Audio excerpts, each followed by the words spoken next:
going to start recording and we will start our session. So we're going to focus primarily today on foul identification and selection. It's important to note these are two very, very different things, and so we're going to go through each of them separately and then see some examples and then analyze a little bit of video, and we'll have some Q&A time at the end that'll be open-ended for referees to engage. So some terminology first, and just so I know, I'm wearing a new headset here, so can somebody chime in and say hello to make sure they can actually hear me? Somebody unmute yourself and say hello. I'll make sure I'm not talking to them. Hello. Perfect. Thank you, guys. I appreciate it. No sound at all. I wanted to make sure this thing was actually working. Okay, so a couple of bits of terminology. Everybody's heard foul recognition. It's kind of a lower level awareness of the environment in which fouls are committed and recognizing when action is needed, et cetera, et cetera. It's part of the grade 7 referee course, and it's something we teach to referees as they start to develop a little bit. What we're going to be talking about specifically is foul identification, which is a higher level ability to analyze specific elements of a challenge to determine its fairness. The higher level of the game, fouls become more deliberate, more purposeful, more subtle, and a lot harder to perceive because the game is faster and the players are smarter and in better control of their body. And so instead of just looking at a situation as a whole and trying to figure out if a foul happened or not, we need referees to be really looking closely at different elements of a challenge to determine if it was unfair or not. And so it requires a different level of seeing the game and knowing what to look for as challenges take place so that you can determine if a foul has occurred and whether or not you need to stop the match. So that's a little bit of what we're going to dig into today. And then foul selection is the ability to determine which challenges need to be called, which can go unpunished or be managed, and which are considered normal by the players at any given level. So there are two different things. I think we can acknowledge that sometimes fouls take place, and at lower levels of the game we want to go ahead and call them, and at other times we don't. And so we're going to talk a little bit about when that happens and why that happens and what we want to do with it. So moving forward, first with foul identification. The big difference for those of you who are moving into this a little bit more is recognition is a more passive activity and identification is active. So we want you to be really actively looking at and analyzing each series of challenge that you get so that you know what to look for and you can be in a good decision-making position. So first of all, moving on what we talked about last time, positioning is really, really important. You need to be in a position to see all key points of contact between two players. If you're not, you're putting yourself at a disadvantage for decision-making. So at any given time, you need to make sure you're in the best possible position, which is what we talked about in our last seminar. And then top referees analyze specific elements of a challenge instead of only perceiving the totality of the challenge. And so as we go through, and this is where I want everybody to unmic themselves now or unmute themselves, what are some of the elements we think we need to be looking for when we talk about analyzing elements of a challenge? Referees, what things do we think we need to look for? Speed of play. Speed of play, is that what I heard? Yes. Okay, speed of play. What else? I think you're talking about the mode. Yeah, there you go. Mode of Point contact. of contact, and then what is making contact with what? Is it soft to soft, or is it hard to soft, or is it hard to hard? Okay, excellent. What else? Related to speed of play, Matt, but you're also looking to discern the force of the contact, whether it's careless, reckless, or excessive, of course. Okay. And is that more for misconduct, or is that for identifying the nature of a challenge to determine if a foul has occurred? Yeah, I mean, I guess that gets to the next level on misconduct, so maybe Sure. that's a separate. Okay. So just I think if the player makes fair or unfair contact. Good. Fair versus unfair. Okay. I think you look at kind of the result as well, kind of what happened there. Okay. Elaborate on that. What do you mean by result? Well, I mean, starting to think towards like advantage. So do we need to do this now, or can we, come back to it if we need to manage somebody, or can we just, signal advantage and move on? Sure. Okay. Anything else? I mean, there's a whole bunch of them, right? When you think about like the laws of the game, of the considerations for like careless, reckless, excessive force. I mean, there's all those ones where it talks about, does the player have a chance of playing the ball in a fair manner? Is this person, putting the player or using excessive force when making the challenge. Like Danny said, it sounded like by the speed or intensity of the player when making the challenge, those type of considerations along those lines. Great. So let's work through some of these considerations then, because I've heard a lot of what we need to cover. First and foremost, does the player have a chance of playing the ball in a fair manner? That's going to be, what's the body position of the players? Is there a couple of players between the ball and the opposing player when they go to fly in for a tackle, or is the ball in a viable place for a challenge? What's the distance to the ball? What's the body position of the various players? Does the player challenge for the ball in a fair manner? Somebody already said that. Is what they're doing fair for the game? Is the player challenging for the ball at the moment the contact is made? It's an important distinction there. Is the ball even in playing distance when they make contact?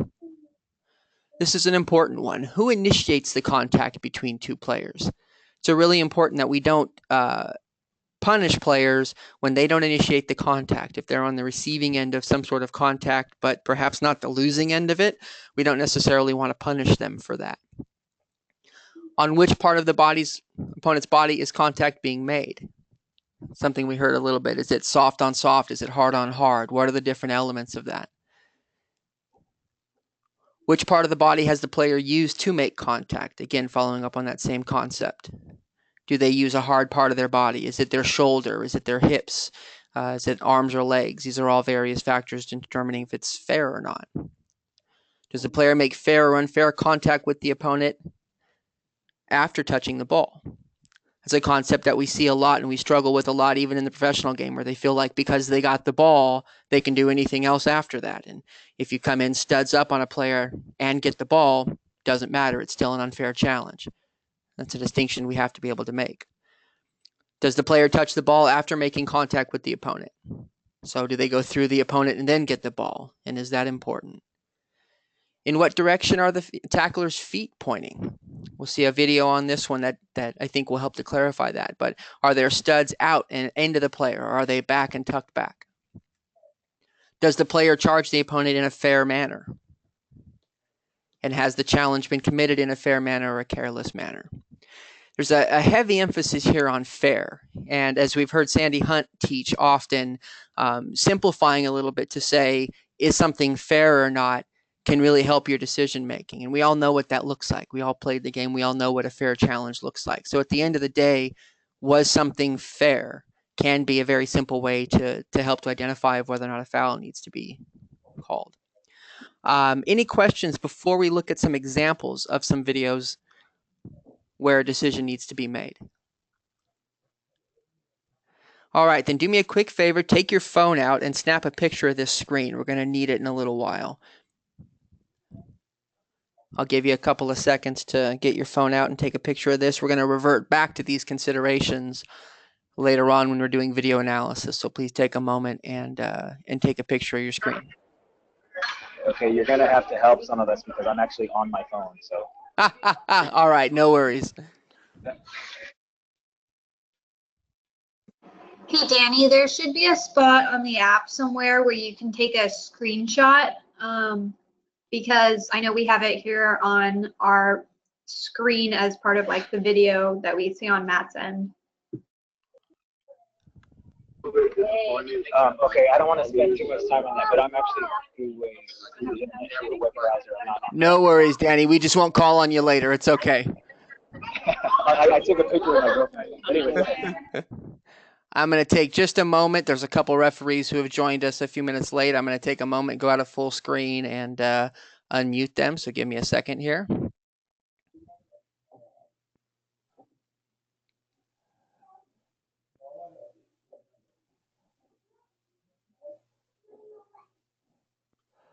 All right. All right. Is everybody ready to go? Anybody need a second longer to take a picture here? I'm good. I've taken mine. All right, then we're going to move on and look at some videos, some examples.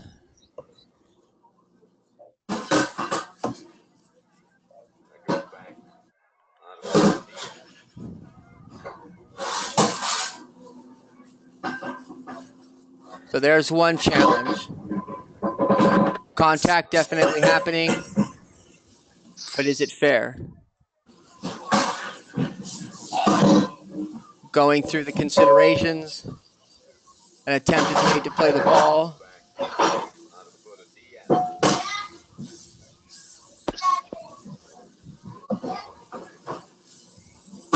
Victor, I think you need to mute yourself, Victor. Okay, I am.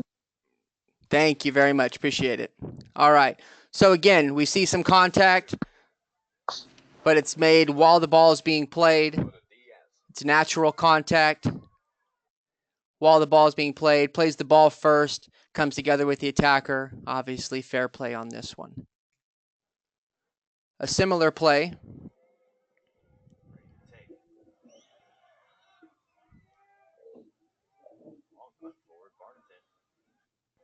Subtle difference. Before the ball gets there, a little nudge in the back right as the player starts to jump. Referee's in good position to see it, determines that's not a foul. Pro thinks this foul needs to be called because as the player is getting ready to make a play on the ball, the opponent, who isn't in a position to play the ball, nudges him forward. You can see the position that the offended player here takes, being nudged, and then he plays the ball. So the important difference between these two is while contact from behind is okay, it needs to be while the ball is being played. And in this scenario, it happens well before the ball is played. Right there. Ball's not close yet. Players pushes him forward, takes him out of commission unfairly, and now has free reign to play the ball uncontested because he pushed him in the back. Now, as part of the considerations, that the nature of that challenge alone, where it made shoulder to shoulder, probably wouldn't be needed to call because we allow shoulder to shoulder contact when the ball is in playing distance. But there, the player is pushing him in the back and is creating space in an unfair manner.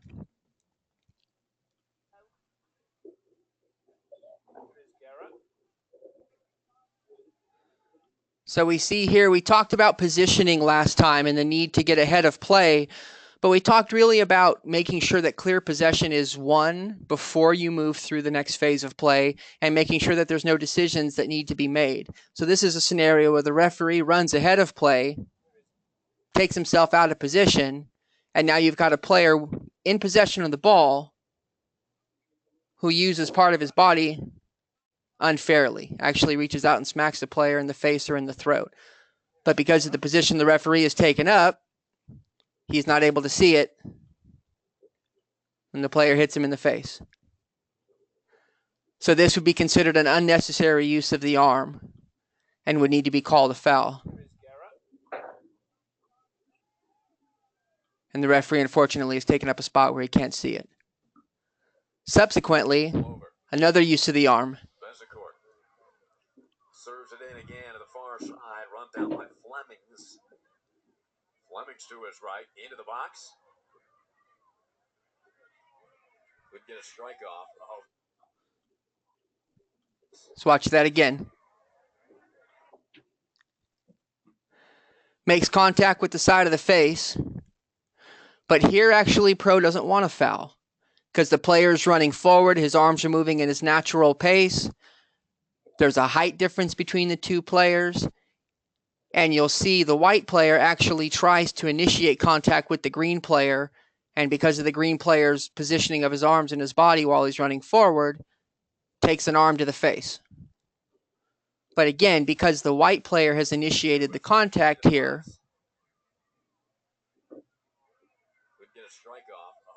we don't have a foul there. And you notice the player who is hit in the face doesn't actually appeal for something. He knows that he's gone in there and tried unsuccessfully to position himself and takes a lick for it. The white player, again, trying to get in the path of the green player to slow him down. An arm goes to the face, but the arm hasn't gone out or up or out too far or high or to the side. He's in his normal running motion. Player runs into him, gets hit in the face. So it's important to notice who's actually initiating contact when these things take place at the professional level. Because if you were to call a foul against the green player right here, you'd have a heck of a time, particularly this early in the match. Another look at I'm going to move this one forward because this actually is not important until the replay. When you watch this, look at who is actually playing the ball and trying to initiate the contact here because it's important for this video. They were depleted up top. She just lunges in for that one. You'll see the red player She got her first starts when they were depleted up positioning top. and trying to shield. She just lunges in for that one. And the purple player is the person who actually initiates the contact trying to get around and win the ball. Red player actually doesn't move. Holds her ground, shields the ball, and the purple player tries to come around and by doing so trips over the red player. Both coaches ironically call for a foul, but we should get used to that. But again, watch as the red player shields and the purple player tries to push beyond it and initiates the contact that ultimately results in her falling down. She's trying to get past, drags her own foot across the player, and falls. The red player has actually not initiated any contact here. And so back to this, we don't want to have a foul there.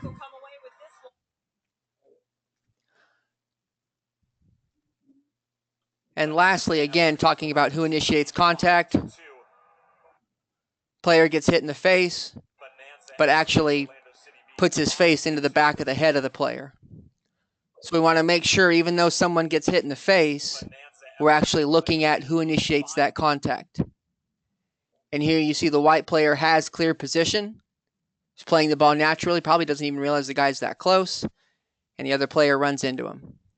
And a lot of the times the players will signal to you whether or not you need to be involved. Because the player, again, here goes down hurt but doesn't look to the referee at all. So those are just a couple of quick examples. We're going to do some video analysis later on and work through that. But any questions on any of these considerations at this point?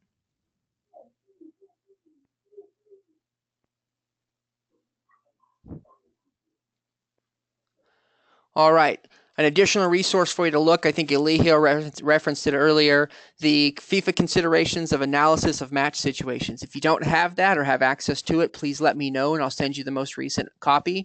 But it's about 4 pages of questions that one can ask themselves in any given situation.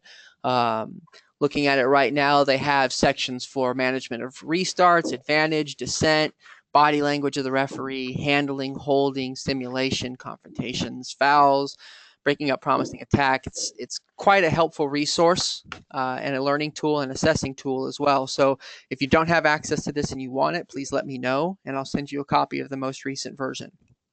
Any questions before we move on to foul selection? Okay, then moving on. And just a reminder, the foul selection, the ability to determine which challenges need to be called, which can go unpunished or be managed, and which are considered normal by the players at any given level. So again, do we need to blow the whistle every time a challenge is considered unfair? Some soccer, yes, we do. Lower level youth soccer, probably. But if we don't, what factors do we need to consider when deciding whether or not we stop play for a foul? And again, this is where we're going to have a little bit of engagement from y'all. So what are the things we need to be thinking about when deciding if we want to blow the whistle for a foul? Advantage! Thank you to whoever said advantage. Yes, is there an advantage that can be played? What else? Skill level of the player. Excellent. So it is the skill of the player. Can you elaborate on that a little bit?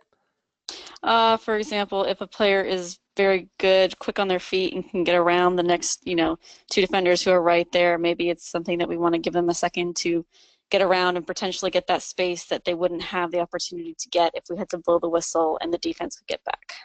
Excellent. Anybody else want to add anything to that? All right. What else can we be thinking about? Where on the field? Excuse me. Sorry there. You want to keep in mind the temperature level of the match and the emotions of the players, and depending on the game, they may or may not be willing to tolerate different levels of contact based on how the game has gone and where their emotional state is. Okay. Who else? Just to add to that, also based on where the foul is committed in front of the technical areas, is it moving towards the red zone or the goal, or is it in the middle of the field? And so the different degree of fouls can be considered differently based on where they're at. Okay. Anything else to add? Anybody?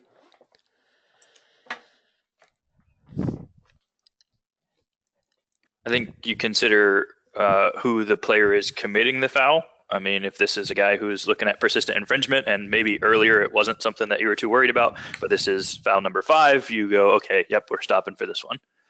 Excellent. That's a very good point. Anybody else have anything to add? Yeah, the score of the match will also be a consideration. Absolutely. Okay. And how would that be a consideration? Please elaborate. If it's a blowout, then you want to access a lot of restraint in trying to control the game by probably giving easy fouls, because one team at that point is probably not playing, and they just maybe want to hurt the other team that's already leading. But if the game is tied and it's a highly contested game, you probably want to let the game flow just a little bit, allow some contacts to go. So if I hear you correctly, once the game is sort of decided, maybe we want to reduce the risk a little bit? Yes. Excellent. Okay. Anybody else have anything to add? All right, then let's have a look at some of the considerations. Is there a team benefit if the referee applies advantage? We had somebody very cheerfully scream advantage for us, so we know if there's an advantage to be played, we probably don't want to blow the whistle. Where on the field of play did it happen? If it's right in front of the technical areas, is that a good place to take a risk? Probably not. Should the temperature and the tempo of the game be considered? Lee Hill mentioned that one. Some additional thoughts outside of the FIFA considerations. Should the level of competition be considered? What do we mean by that? Somebody, what do we mean by that? I think you're talking about, potentially age group, or, is this a under 12 match, or are we talking about adults? Absolutely. Are we talking about U14s? Are we talking about U18 boys, non-competitive? Are we talking about U18 Development Academy, NPSL, PDL, professional? What are we dealing with here, and how much should we let them absorb during the game? What are the players willing to accept? Should we factor in the players and what they're willing to deal with as part of this decision? Thoughts on that?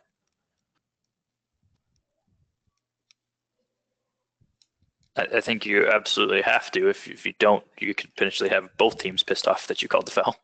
Fair enough. So how do we know what the players are willing to accept? What are we looking for?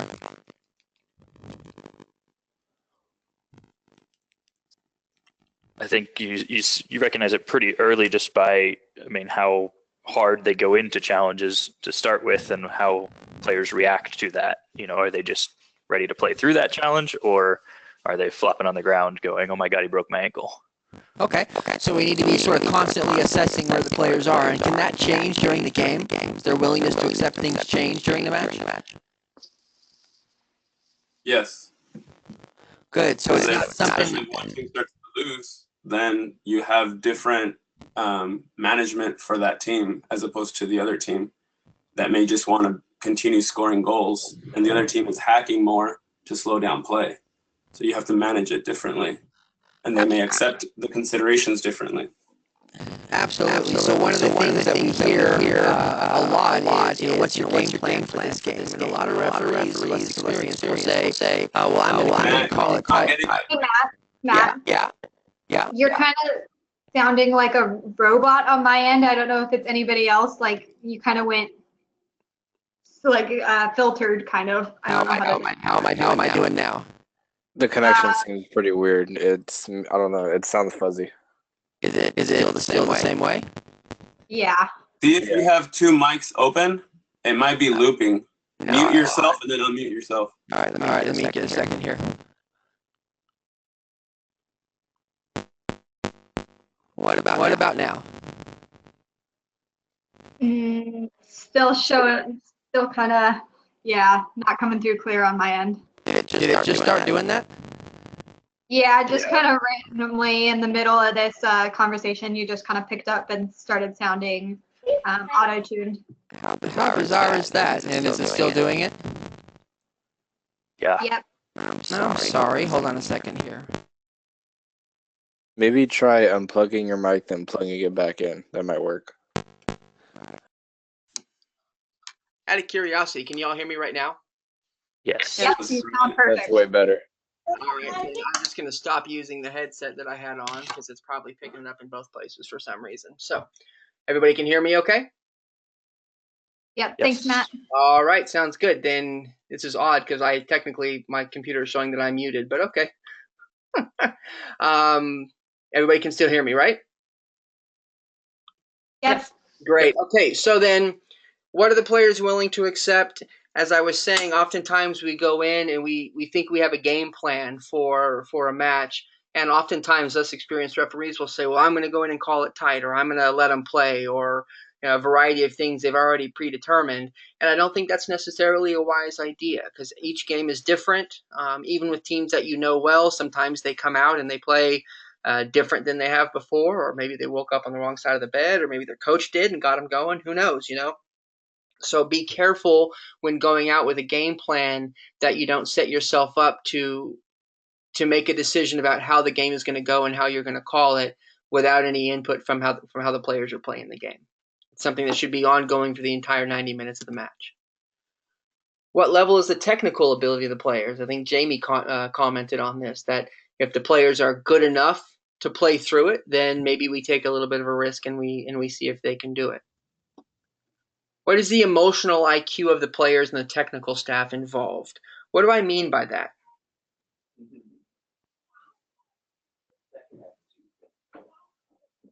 Anybody want to comment? Yeah, I'll give it a yes. Does the game mean anything to them at that point, from maybe standings or maybe from pretty much from standings? Okay. No, I disagree. I don't think that matters when you're taking in the emotional IQ. I think the emotional IQ just adds up to, you can kind of boil it down to maturity. What's the maturity level of the players and the technical staff involved? And granted, that could change a little depending on the meaning of the game, but you can usually tell real early on what you're dealing with maturity-wise from the players and the coaches. Anybody else want to add anything to that? So emotional IQ for me is closer to what Vince said than what Victor said. What's the, how mature are they? How reasonable are they? How calm are they? Do they overreact to everything that you do on the field or anything that happens on the field? Or are they pretty calm and maybe react once or twice a game? Are the players yelling and screaming at you for every decision you make from the beginning of the game, or are they pretty reasonable to work with? Are they open to conversation? Emotional IQ is something that you either have or you don't a lot of the time, and oftentimes we see players influenced by the coach's emotional IQ and how they drive them during training and how they behave during the match.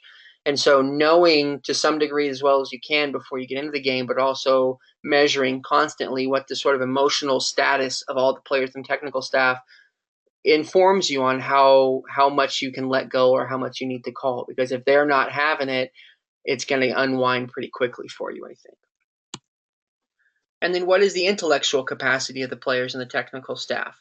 Again, are they intelligent folks who are willing to listen and have a conversation, or are they just emotional and going to yell and not really be willing to listen to reason? Because all these things factor into how much risk you can take in a game. And can you call a foul or not? Or can you let something go or not as a result of, how well they're accepting it? Hold on just a second. I got a text message here from Daniel who says he's muted. Give me just a second, Danny. Yeah, I'm not sure how that happened. All right, I got you in now, Daniel. Sorry. Evan, same thing. I'm muting you. Let me check, make sure everybody else is good. Thanks, Matt. Yeah, sorry about that. Danny, did you have something to add? No, some other smart referee said what I was going to say. All right. Good for them. So yeah, these are all things that you need to think about. Are the players emotionally and intellectually able to understand what it is you're trying to do?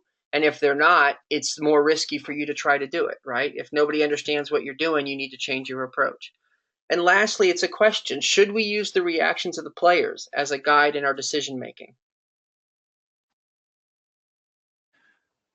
I think a little bit. And obviously, you're not relying on them to tell you what's a foul and what's not a foul, but you are a bit in the beginning of the match, or as you said, kind of throughout the match, taking into consideration what are they willing to play through and not play through, and you see that through their reactions.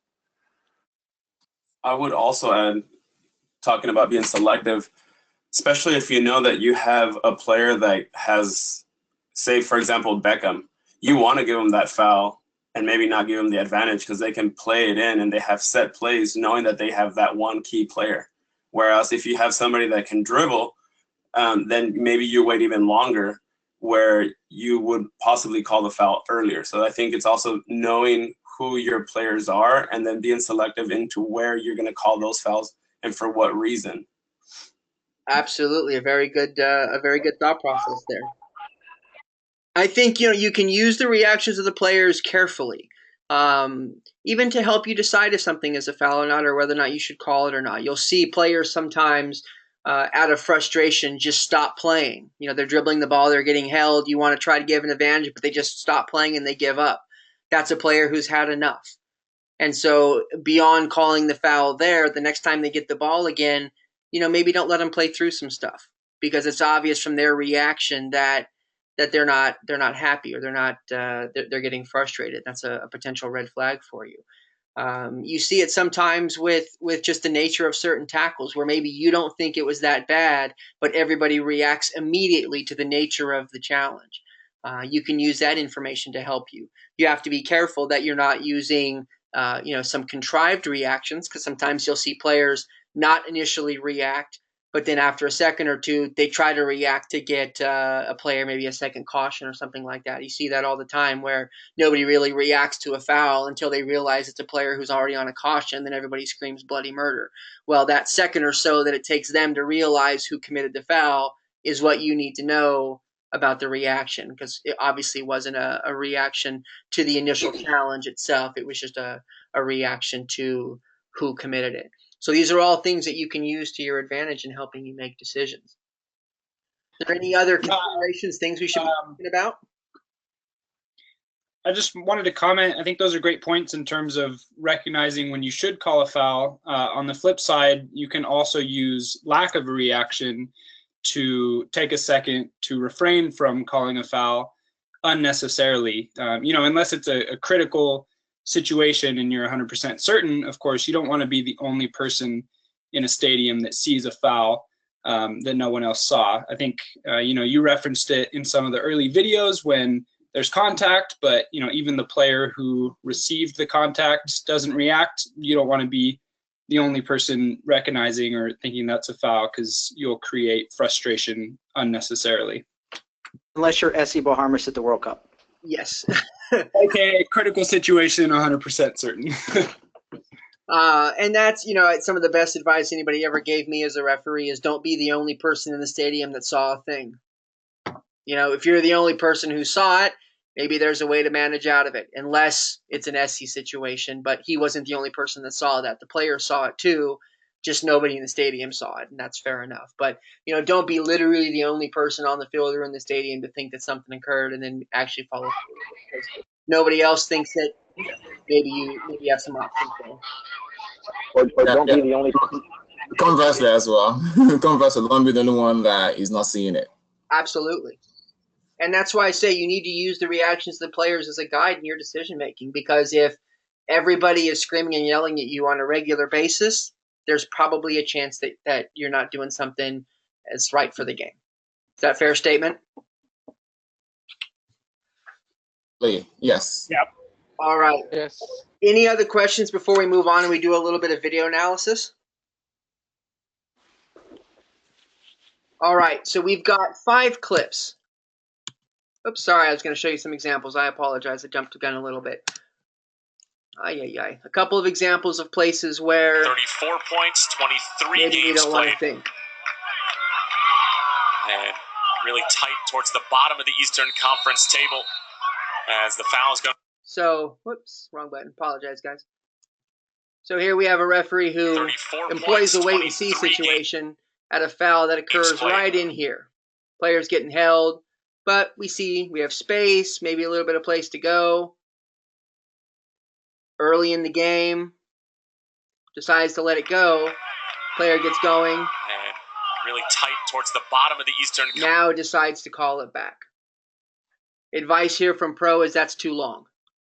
The assessor on this match said at this moment right here, he's being held in front of the technical areas, defensive half of the field. Why take the risk?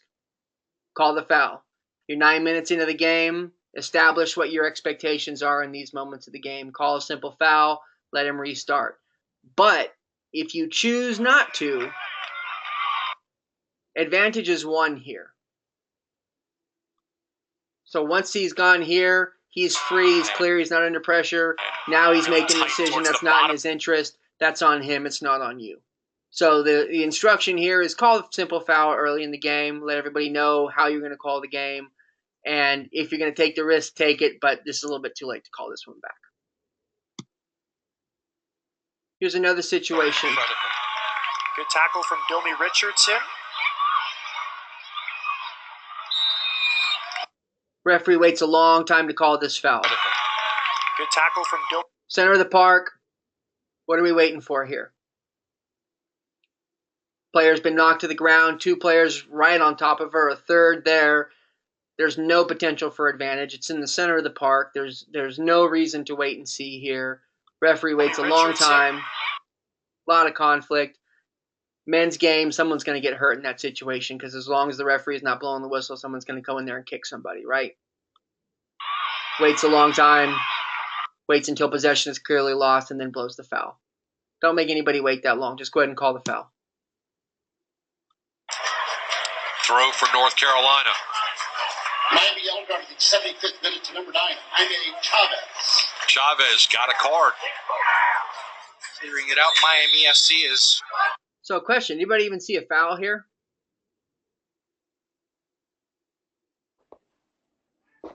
The video's a bit choppy, but I did not. So watch after the ball is cleared. Miami yellow card in the 75th minute to number 9, Jaime across the clearance Chavez here. got a card. Maybe like a subtle hold by the.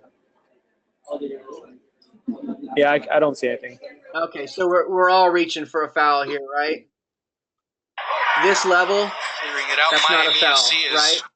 So having a good understanding of what the players are going to accept. Nobody looks at the referee. Nobody fusses. Let's not blow the whistle there. Black into the box, cleared out by Miami. Plus, you can purchase digital tickets and Miami FC merchandise all from the app. Search your app store today. So here we have a situation where at some point this becomes a foul. Plus, you. Excuse me, I'm going to turn the video off. I apologize for the sound off. At some point this becomes a foul. Not sure when it is, but probably here. Player trips him, 2 guys whacking at him. Trips him there. Ball still playable. Goes down. Referee chooses not to give a foul. There's a lot of physicality here. And so again, looking at the considerations, is the player in black here able to play the ball from this position? No, he's being shielded pretty well. So he's holding, he's pulling, he's tugging. White player does a great job of keeping him back and keeping space. Wins possession clearly. And the player keeps yanking on and keeps pulling on him. There's a lot of fouls in there, and at some point you need to issue that one. Referee chooses not to call a foul here. Say, once things opened up, there was a conversation.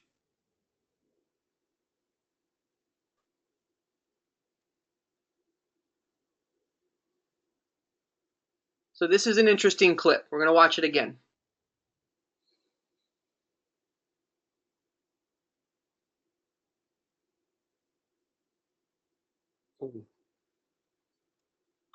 So did we have a foul there?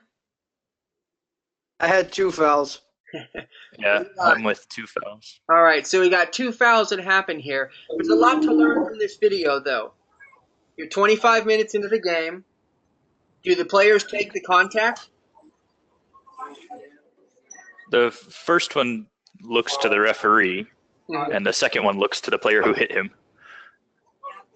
But once they get possession back, is anybody really worried about it? Can't see the second player here, but it doesn't look like the first player cares anymore. They keep possession. Visually, no, but I would venture to imagine that there was some verbal going on with the referee that we are not privy to here. Probably. Right, which is probably why he has his hand up pointing at the ball. Anybody else have that to me on this one?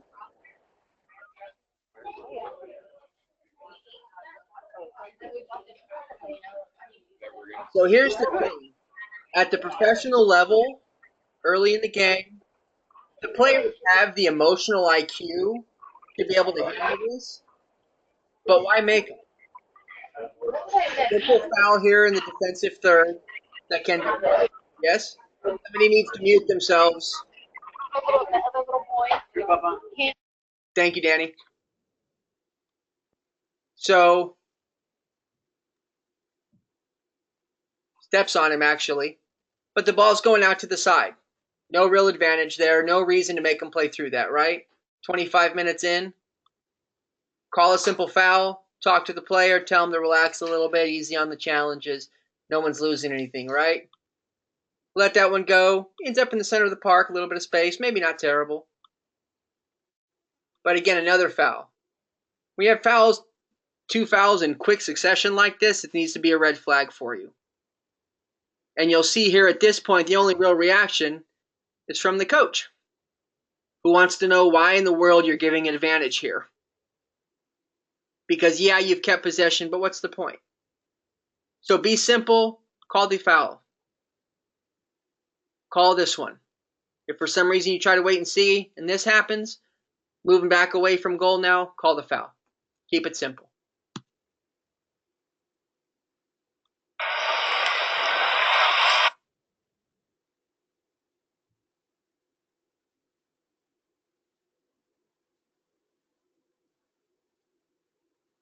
Let's watch this one again.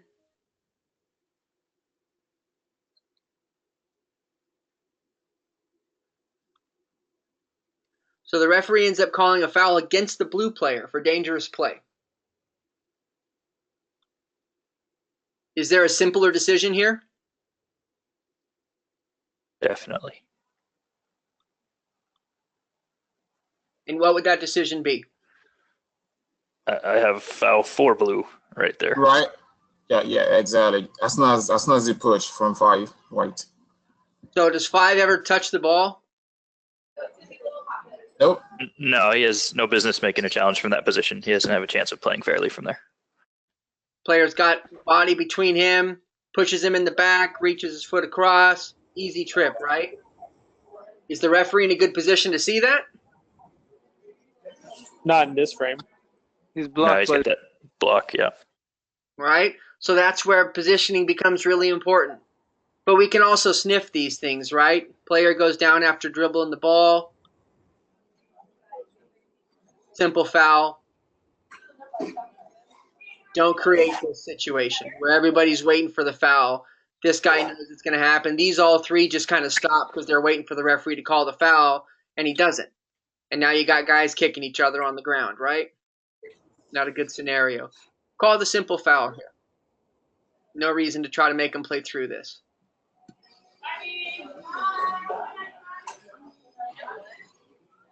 Any thoughts, any questions on the examples we saw?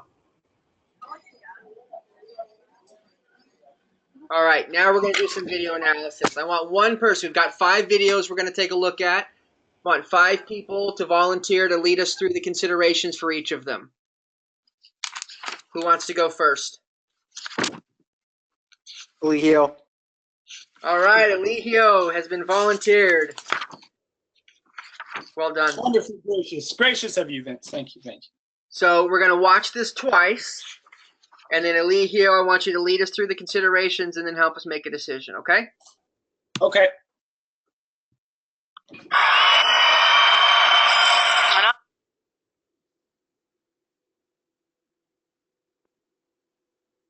One more time.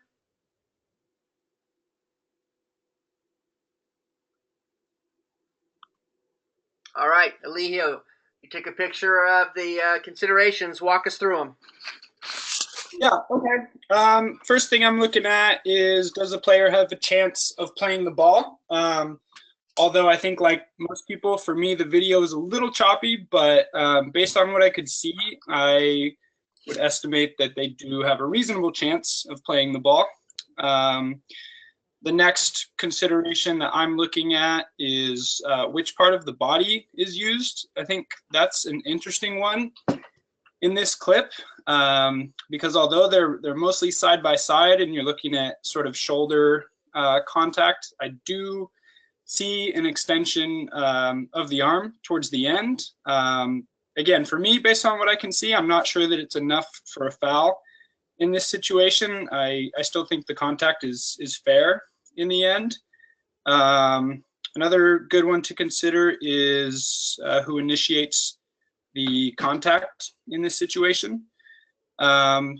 Mutual to some extent, although the player in blue probably leans more into the player wearing red.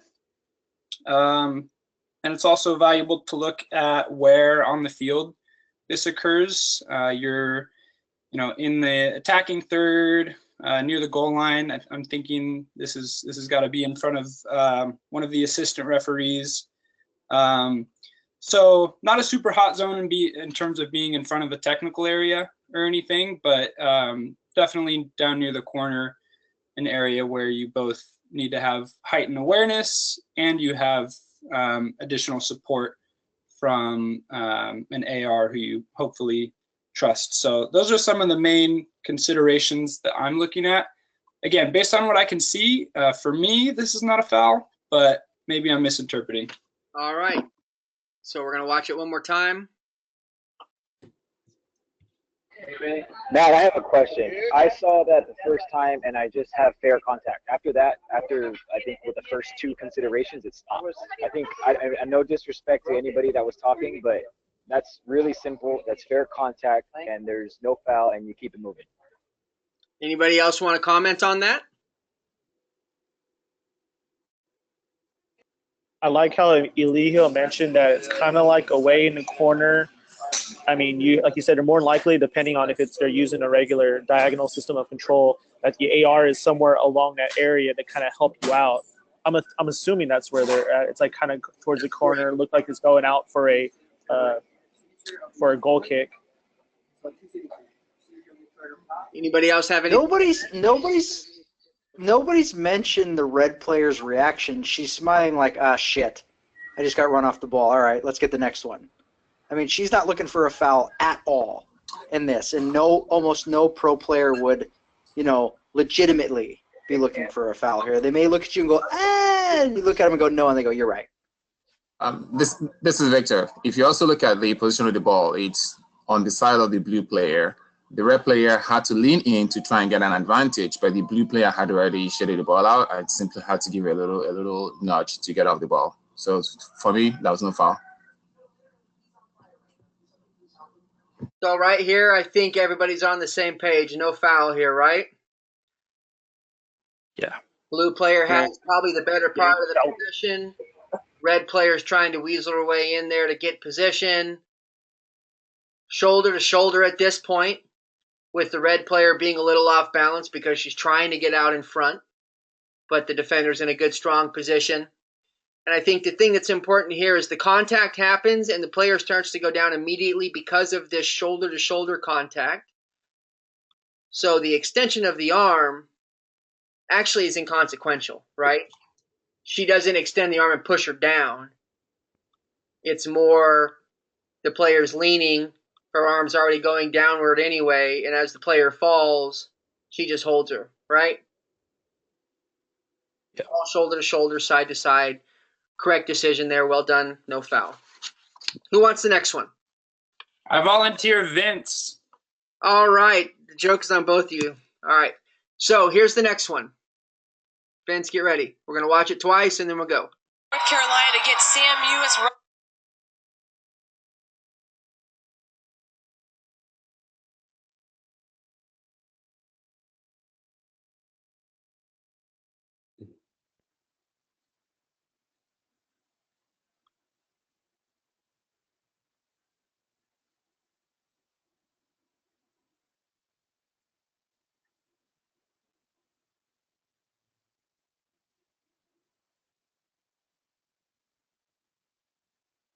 All right, Vince, take us through the considerations. All right, so again, mine's a little choppy, but we'll give the best we can. So does the player have a chance to play the ball in a fair manner? Yes. Does the player challenge for the ball in a fair manner? Yes. Is the player challenging for the ball at the moment contact is made? Yes. Who initiates the contact? You could argue that the defender initiates the contact. She does win the ball cleanly. You could also argue her second leg does come through and take the player out, but I don't think it's anything that's careless, reckless, or excessive. Which part of the opponent's body is contact made? Like I said, on the legs, but could be, considered trifling. Does the player make fair or unfair contact with the opponent after touching the ball? This is the biggest one right here where I think you'd have to think about it. For me, I'm going to go no penalty kick, basically because we're in the penalty area. If this is in the defensive third, I have a much easier time calling this a foul. But in the penalty area, there's no way this is a penalty kick for me. She's won it cleanly. Yes, she's caught some of the player afterward, but for me that's inconsequential contact, and it's also not exhibiting enough force at all for me to take any action against her. In what direction are the tackler's feet pointing? She's won the ball, like I said. She's not going studs up. She's won it with the inside of her foot. Does the player charge? That's one where you could maybe argue if you wanted to. Has the challenge been committed in a fair manner or a careless manner? For me, it's fair. And like I said, the contact afterward to me is either trifling or inconsequential, whatever you want to call it. So it sounds the only thing you said there, and I want to highlight it and ask you to elaborate a little further, is the second leg coming through. You did reference that. Do you feel like that came through fairly or unfairly?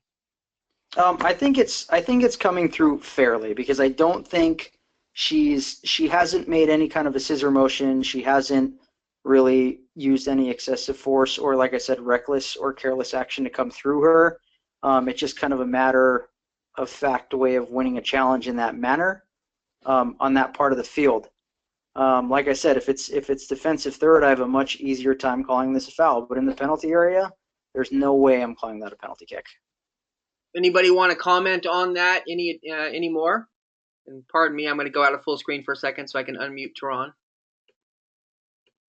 I have a question on that clip. Mm-hmm. We're analyzing what the tackle was, or it looked to me like the referee was calling a foul on the attacker. Well, we're analyzing the challenge regardless of what the referee did. Okay. All right.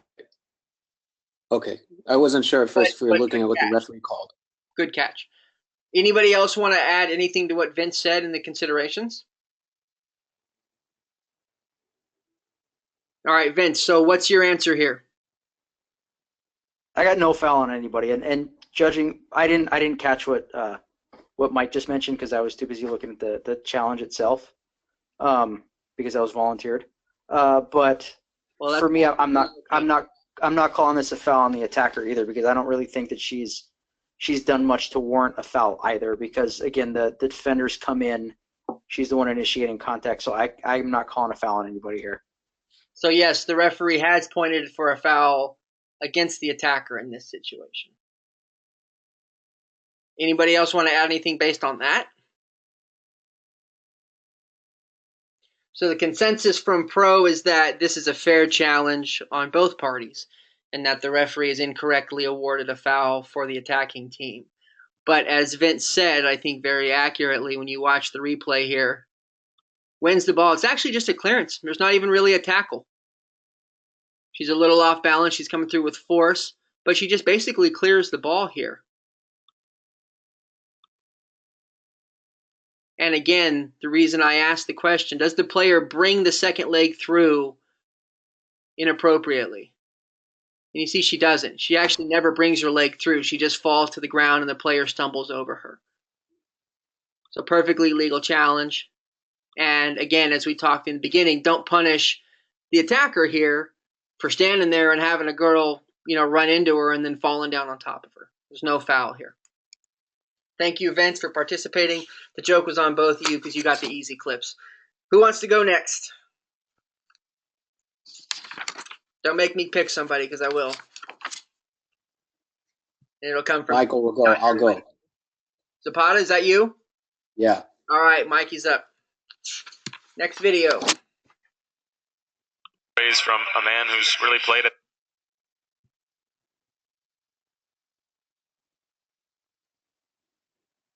Watch that one more time.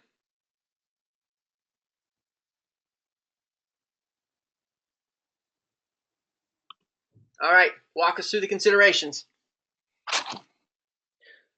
Okay. Does the player challenge for the ball in a fair manner?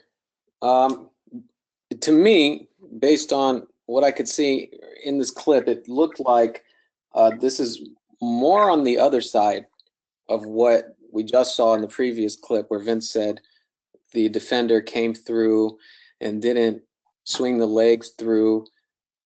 It looked to me like the Seattle player here swung the second leg through, and that's what knocked the white player down. So did the player have a chance to play the ball fairly? I think he did, but I don't think that he had to put his leg through. To me, that looks like a foul on the Seattle player. And when I look at the question, does the player challenge for the ball in a fair manner?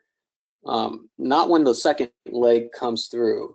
And so does the player make fair or unfair contact with the opponent after touching the ball? To me, that looked unfair. If he had just gone through with the first leg and won the ball, I would say that there's nothing there to look at. But from what I could tell, it looked like his second leg came through and took the white player down. And then, of course, that challenge puts the opponent in a dangerous situation because he has a leg coming from behind. And I don't think that this is getting on the level of reckless because he did go for the ball and win it first. But that second leg coming through would definitely put it, to me, at a careless foul. Okay. Anybody want to add anything to that? Yeah, I couldn't quite tell who actually sent that ball out to the left, whether it was the white player defending and just went to the wrong guy or if the green player played it to his own teammate. But I agree that second leg coming through to take the guy down is a careless foul for me. Anybody else want to add anything else to that? All right, we're going to watch it one more time. And I apologize, this is choppy. I don't know how to fix that. It's coming through pretty clear on my end, but I think just the webinar makes it that way. We'll watch it one more time. All right, so I'm going to pause it here.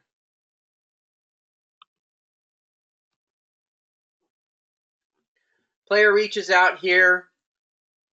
Hard to say who actually touches the ball forward, but referee's got a pretty good view of it, right? So does anybody have a foul at this point? Well, it looks like I can see one coming. You can see one coming. Because it looks like it looks like the white player definitely has the ball in his possession, and the green player doesn't have a chance at it coming from behind, and he's kind of almost lunging his leg through the white player. So looking at that still, then I go back to, does the player have a chance at where did I just see it? This is almost, does a player act with complete disregard? Not complete disregard, but on that level where you're thinking you don't have a chance for the ball, and this is unfair contact with the opponent. I don't know who touched it first, but coming from that angle from behind. Actually, I disagree. Here you can tell that he's trying to reach for the ball. Now, did he actually make contact with the white player's foot while trying to do that or not? Based on the next reaction, the white player falling down, that tells me that he actually did not touch the ball. He pretty much just touched the player's leg. So for me at that point, that becomes a foul. But before that contact, I think he was trying to touch the ball. Okay. Anybody else want to add anything to this? So let me ask 2 questions. Question number 1, is the green player moving anywhere when he goes in to commit this challenge, or is he just standing there? Yeah, he's basically just standing there and reaching. So Just standing. he's on the ball, touches here, standing and reaching, right? Yep. What is this image right here tell anybody? Anything?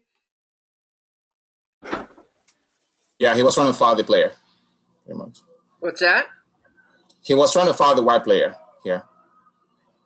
So does the position of the green player look like a normal slide tackle position to anybody? No. No, that left foot is ridiculous. And he's pretty much on his back, right? Yeah. Yeah. Right. So remember when I talked earlier about needing to see all elements of this challenge? The white player actually creates physical contact with the green player here. And the reason the player is on his back right now, if we go back and watch it, and maybe it's a bit choppy for you to tell, is the white player actually comes up here and commits a little bit of contact on the green player. Hits him with his hip. And so the reason the player falls to his back like that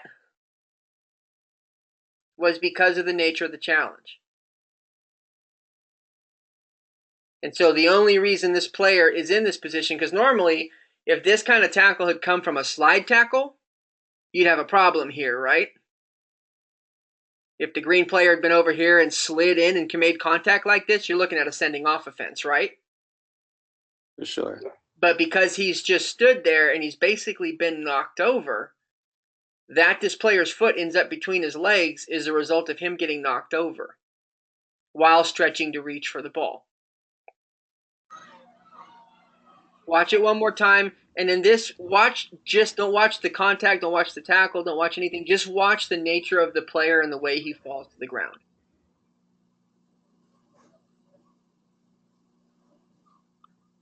See how his upper half goes down pretty quick?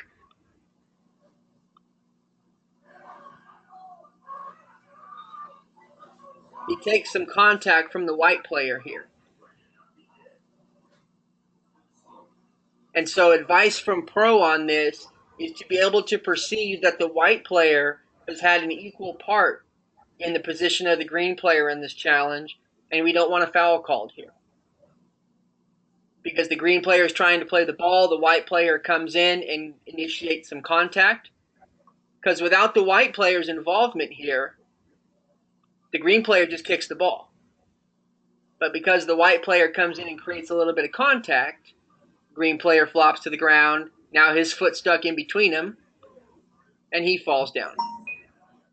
If you watch the reaction of the players, they both get up and they go on their business. So in this situation, advice to the referee is no foul. And be aware of how a player creates a situation by creating physical contact here. White player comes in, creates some contact, player goes down. It's a tough one, particularly if you don't have a good clean version of this video. But any questions on that concept here? I have a question, Matt. Yeah. Let's just say that this falls under the emotional IQ spectrum, and one of those guys gets up like he just got kicked in the face or something. I don't know. I mean, I don't want to put, like Farhad used to say, mayonnaise and mustard on it, but I can my video is choppy, but I can easily see, like, going back to the simple push. I think it was in Victor's game that was poor positioning kind of thing. I can easily see how this would be called a foul based on a reaction. Is that wrong? Because I kind of agreed with what Mike said. Absolutely, and I think that's the highest level refereeing you can get. Which team here is the defensive team? Who's defending right now? Green. The white team is defending right The now. white team is defending, yeah. So the Oh, yeah, white team white. is defending, which means if you call a foul against the green team, are you setting up a goal-scoring free kick opportunity? Naturally. No, you're not. You've got a foul coming out, right? Coming out. Yeah. So if the player gets up screaming bloody murder, does it help you manage the game at 70 minutes in at 3-0 to call this foul? I mean, of course not. But like I said, my point was just simply, I can see how that can be called a foul. And if we're just dissecting this clip, I can see how it can be called a foul. I'm not looking at the score. I'm not looking at the minute. I'm not looking at the whatever. Mm-hmm. Is that fair to say? Because again, I'm going back to what Mike said. I don't want to beat a dead horse because I know everybody wants to get off the phone, but is that fair to say?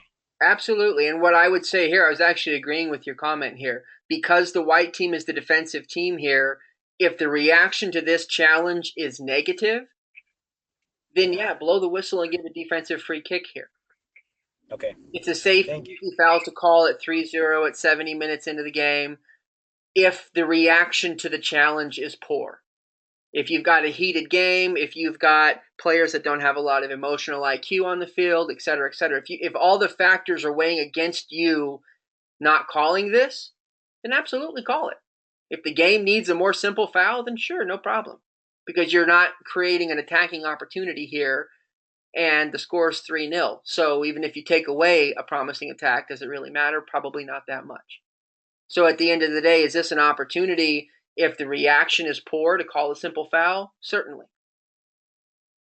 But based on this reaction from both people involved, who don't even look at each other, they just get on and get playing, we don't need a foul here. If the circumstances are different and everybody reacts differently, then that's a different set of circumstances, and we take that situation differently. Fair enough? Yes, thank you. All right. We'll do, let me see which one. We'll do one more, and we'll call it a lottery. Play for a chance to win up to. Whoops, I forgot. Who's going to lead us on this one? Daniel, you want to take us on this one? Yeah, I just won a bet with my brothers that you were going to call me, but yes, I'll do it. Oh, good. You'll split the proceeds with me. All right, here we go.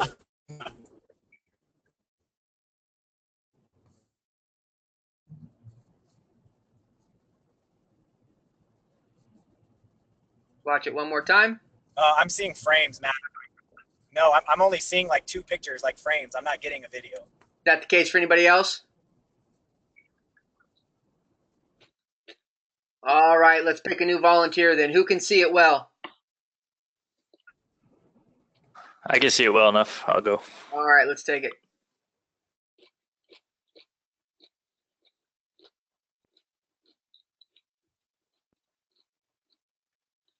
I'll give you a second view here.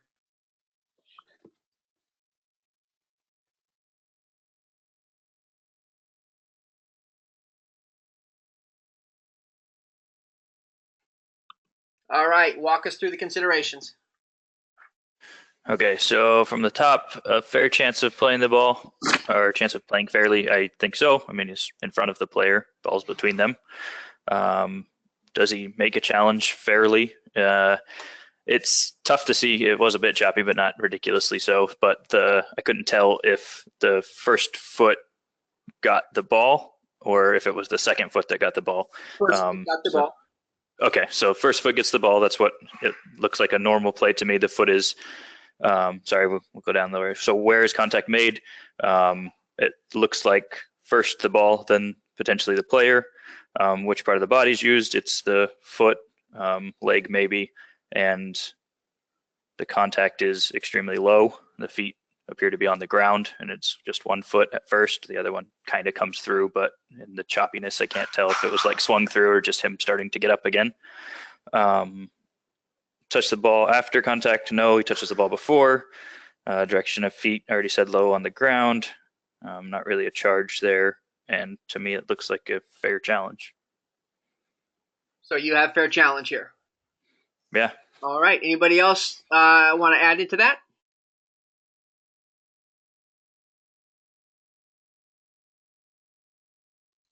Can you play it one more time just to see if the video can play smoothly or smoother?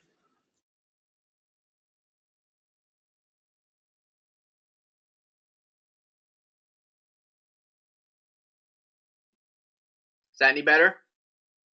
Yeah. I would directly disagree. I think just the way the studs are, maybe it's not the safest way to play the ball, and maybe it's not a fair challenge. And so as a player, you don't go in as strongly into that challenge knowing that the cleats are there, and you may avoid it. So it might be considered a foul on my end, maybe not more than just a regular foul base that the player can get out of the way, and was able to recognize that for me. Anybody want to elaborate on that? Matt, I just have a kind of a general question. Does the video show, does it look like white gets hit like in the face as blue jumps over white to avoid the contact for the tackle? So it looks like blue's cleat catches him like in the head or maybe like the eye or whatever, because he kind of grabs up and like right in that area. It looks like there could be like a potential situation where not necessarily a foul, but something where I might need to manage like, a potential head injury or something along those lines. Okay. Anybody want to add anything different to this? I would give a foul and a yellow card to White. Okay. What's your rationale for that? Based on how I see it from the way the video is frame rate, it looks like even though he wins the ball, he goes straight through the player. So does the player challenge for the ball in a fair manner? Not when he's coming directly towards 42. I mean, right there, if he wins the ball or not, it doesn't matter. The consideration, does the player make fair or unfair contact with the opponent after touching the ball? That's unfair. I mean, you can't go through 42 like that. And he goes straight through him with a pretty good amount of speed. I mean, the way that he's positioned right now, the white player, he's coming in with enough speed that I don't look at this as careless. I look at this as reckless. And I mean, I'm a little surprised that it didn't seem like 42 had much of a reaction to it. Maybe I'm not seeing everything as clearly as the smooth video would show, but just based on the position of where he's coming from and the angle that he's taking straight through the player to get the ball, I don't see that as fair or careless. I see that as reckless. Anybody want to add to that or disagree with that? Looking at this still frame right here, I'm not 100% sure that the white guy wins the ball, because if he's wearing green cleats, as it looks like he is, then I don't see the foot coming through that could have won the ball. I see his right foot about to go through the guy's shin. I can't tell if he's on the ground or not from this clip just because of the angle. He is or isn't? He is on the ground. Okay. So I mean, I'm leaning more toward Mike, but I might even be leaning a little further than that. If he doesn't win the ball at all, I might be leaning a little more toward red, just based on the speed that Zapata's talking about, and the other factors we can take into consideration. But from this clip, I don't see him winning a ball there. I see a touch by an attacker and then this guy flying through him, because his left leg there is tucked, correct? Yeah. So I don't see him winning a ball anywhere. Anybody want to add anything else? Yeah, Matt. Go ahead. Yeah, I agree with Michael. I don't think it's a fair challenge. Just the way he's lunging into the play with his, I realize he's very low to the ground, but he's still exposing his the bottom of his cleats. Anybody else want to add anything? Yes, Victor. Go ahead. Before I add something, can I see what the ball does after that challenge?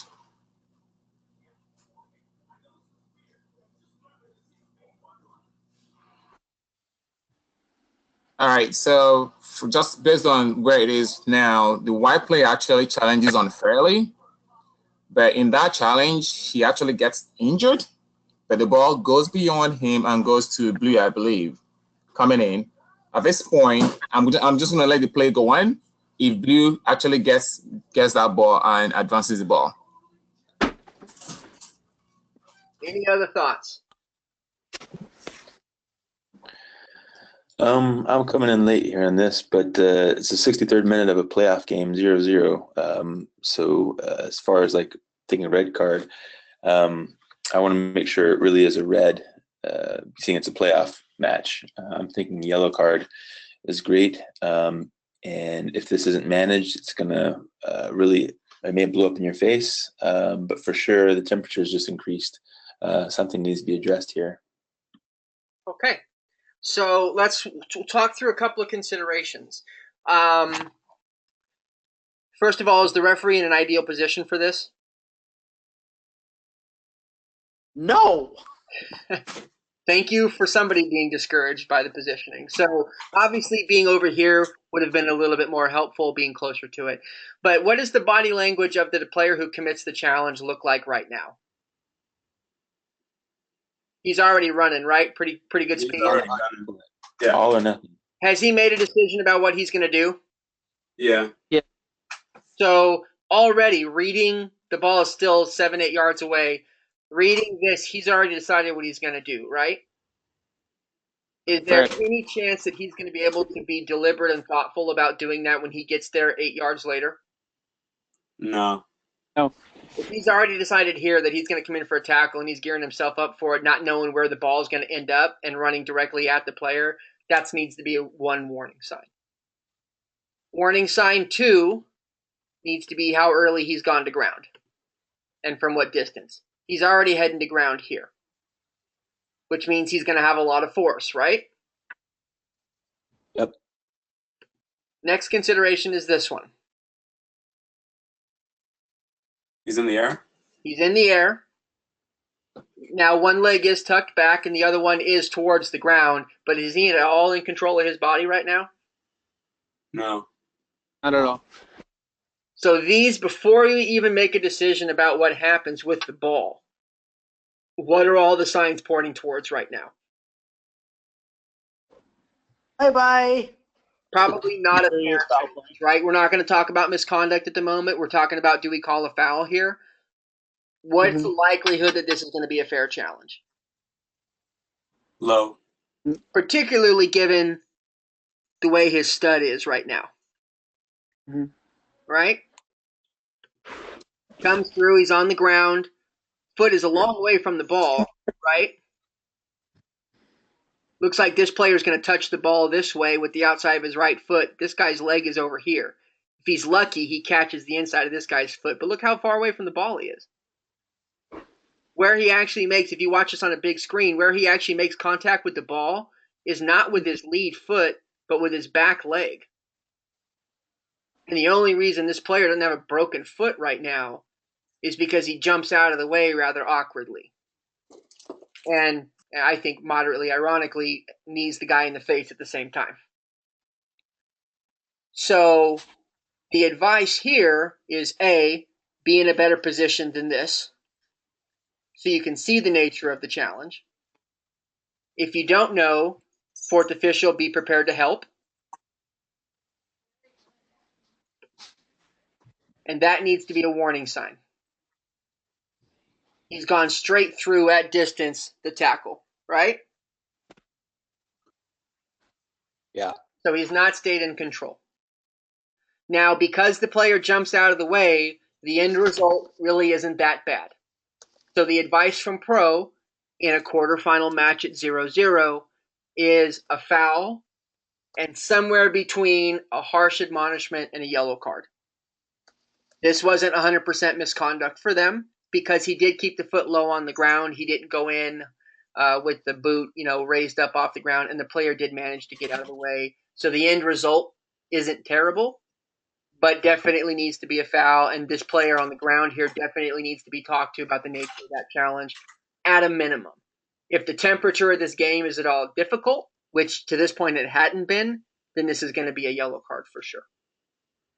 But this right here needs to be the biggest warning sign of all, is when a player leads with a stud exposed like that, nothing good is ever going to come of it, right? No matter how they do it, if he gets nothing but the ball and goes clean through, we're still going to call that a foul, because just playing the ball alone in an unsafe way is still a foul.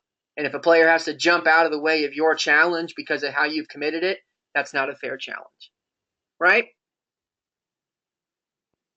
Any disagreement or discussion on that? All right, then I'm going to skip ahead. We went a little bit longer with the analysis of the videos than I thought. So at this point, if anybody wants to duck off the call, you're welcome to. Assessors and instructors who joined us, thank you very much for taking the time.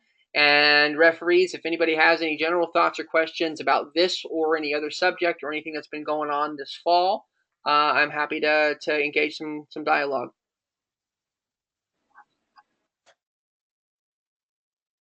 Anybody? Matt, can I offer a suggestion? Sure. Uh,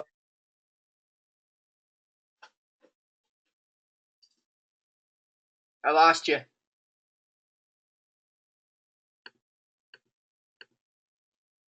I would ask or suggest also that maybe if you can put the videos on a YouTube link that's private, and then as soon as we're done with it, you can delete it and get rid of it. And the link is only, or the videos are only available by the link, and you can provide the link like 5 minutes before the webinar. That way we can have the videos on YouTube streamed, and you can tell us, go watch this video, and then we can see it in real life, or in real time, I mean. Maybe that would be one solution. I will absolutely do that. I was hoping that the connection issue of me not being on wireless would help on your end, and obviously it's just something with the sharing of the screen and a lot of information going. So I will definitely do that. The way that I organize the videos to put them in the thing anyway makes it very easy to do that. So I will definitely do that next time. Yeah, if you need help, let me know. Okay, I great. do that often. Awesome, thank you. You might look into the Vimeo site too. I think Pro uses that. At least Pro Assistant Referees does. A good content there, and they have access control, so you use username and password to get into areas. So that might work as well. Yep, I will explore those options to make sure we have the videos more easily watched for you guys. Like I said, I was hoping the solutions that I put in place would fix it. Obviously, it didn't. So we'll figure out a way to get you the videos ahead of time so you can watch them on your own and engage a little bit easier. Any other thoughts or questions? Other discussion points for the group? Matt, moving forward, like into next year, when are we looking at as far as like meeting dates along those lines, an actual person? We are looking the next meeting to be on February 3rd. That'll be the next training session. That date was announced at the last training session. Alan Black from Pro will be joining us. He runs the development group, so he'll be coming or at least the referees in the development group. He'll be coming to give us some instruction and a sort of a preseason camp mode. So we're getting ready for the professional season's preseason to start at that point. Gotcha. Thank you. While also on the subject of scheduling, our next webinar will be the 12th of December.